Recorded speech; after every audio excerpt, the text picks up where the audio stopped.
मित्रों, बाबा खाटू श्याम जी को श्री कृष्ण का अवतार भी माना जाता है। बाबा से जुड़ी एक कहावत बहुत प्रसिद्ध है कि बाबा राजा को रंक और रंक को राजा बना सकता है। राजस्थान के सीकर जिले में बाबा का भव्य मंदिर है, जहां हर साल लाखों की संख्या में श्रद्धालु आते हैं। अब यहाँ प्रश्न यह उठता है कि बाबा खाटू श्याम जी कौन है और इन्हें भगवान का दर्जा क्यों दिया गया, और क्या है इनकी पूरी कहानी। खाटू श्याम जी की कहानी महाभारत काल से शुरू होती है। खाटू श्याम बाबा का असली नाम बर्बरीक था, जो घटोत्कच के पुत्र थे। जी हाँ, वही घटोत्कच जो भीम और राक्षसी हिडिंबा के पुत्र थे। बर्बरीक दुनिया के शक्तिशाली धनुर्धर थे। एक बार बर्बरीक ने देवी शक्ति की कठोर तपस्या की। बर्बरीक की कठिन तपस्या से प्रसन्न होकर देवी शक्ति वहां प्रकट हुई और बर्बरीक से कहा, मैं तुम्हें ऐसी शक्ति प्रदान करूंगी जो तीनों लोकों में किसी के पास नहीं है। पर याद रहे, तुम्हें इन शक्तियों का दुरुपयोग नहीं करना है। भगवती शक्ति ने बर्बरीक को 3 दिव्य बाण वरदान स्वरूप दिए। वे बाण अपने लक्ष्य को भेद कर वापस लौट आते थे।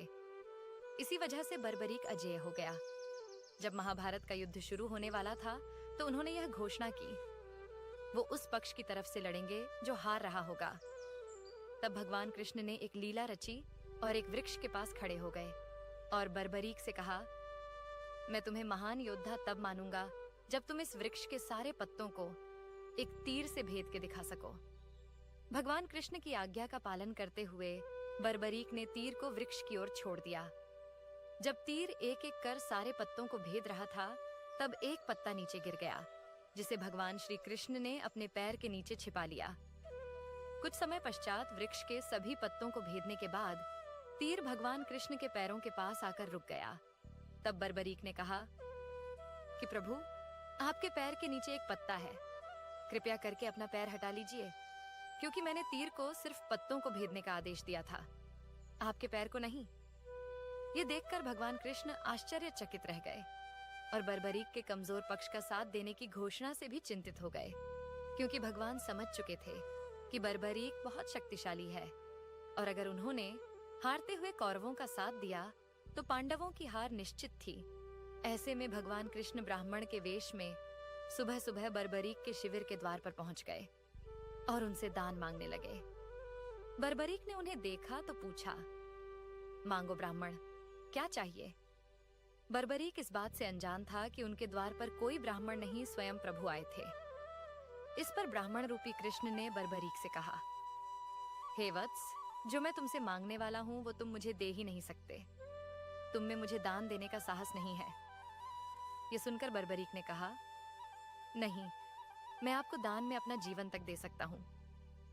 बताओ तो सही, आपको क्या चाहिए। और इस तरह बर्बरीक भगवान कृष्ण की बातों में आ गए और इसके बाद भगवान कृष्ण ने बर्बरीक से उनका मस्तक ही मांग लिया। ये सुनकर बर्बरीक ने कहा, आप मुझे ब्राह्मण नहीं दिखाई देते, कृपया करके मुझे अपने वास्तविक रूप से अवगत कीजिए। बर्बरीक की प्रार्थना करने पर भगवान कृष्ण अपने रूप में आ जाते हैं। बर्बरीक उन्हें प्रणाम करते हैं। वासुदेव कृष्ण, आप स्वयं मेरे शीश दान की अभिलाषा हेतु आए हैं। भगवान कृष्ण बर्बरीक से कहते हैं, बर्बरीक, युद्ध भूमि की पूजा के लिए एक वीर वर्ग क्षत्रिय के शीश दान की आवश्यकता होती है और तुम महावीर महायोद्धा हो, अतः मैं तुमसे शीश दान मांगता हूँ। बर्बरीक ने कहा, मैं आपको अपना शीश अवश्य दूंगा, पर मेरी 2 इच्छाएं हैं। पहला यह कि मेरी देह को आप स्वयं अग्नि देंगे, और दूसरी इच्छा यह है कि मैं अंत तक इस युद्ध को देखना चाहता हूँ। भगवान कृष्ण बोले, ऐसा ही होगा वीर शीश दानी बर्बरीक। कलयुग में लोग तुम्हें हारे हुए का सहारा बोलेंगे, तुम्हें श्याम नाम से पुकारेंगे। कलयुग में खाटू श्याम के नाम से तुम्हारी पूजा होगी।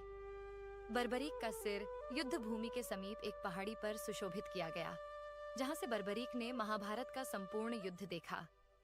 युद्ध की समाप्ति पर पांडवों में आपसी बहस होने लगी कि युद्ध में विजय का श्रेय किसको जाता है। इस पर श्री कृष्ण बोले, तुम सबको आपस में विवाद में पड़ने की कोई आवश्यकता नहीं है। बर्बरीक का शीश संपूर्ण युद्ध का साक्षी है, अतः उनसे बेहतर निर्णायक भला कौन हो सकता है। जब पांडव ने कहा, पौत्र बर्बरीक, तुमने तो युद्ध को बहुत ध्यान से देखा है, क्या तुम बता सकते हो हम सब वीरों में से इस युद्ध को जीतने का श्रेय किसे जाता है।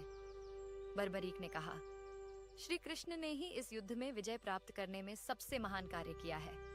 उनकी शिक्षा, उनकी उपस्थिति, उनकी युद्ध नीति निर्णायक थी। मुझे तो युद्ध भूमि में सिर्फ वासुदेव कृष्ण का सुदर्शन चक्र घूमता हुआ दिखाई दे रहा था, जो कि शत्रु सेना को काट रहा था, और इस धर्म युद्ध को जीतने का संपूर्ण श्रेय भगवान श्री कृष्ण को ही जाता है।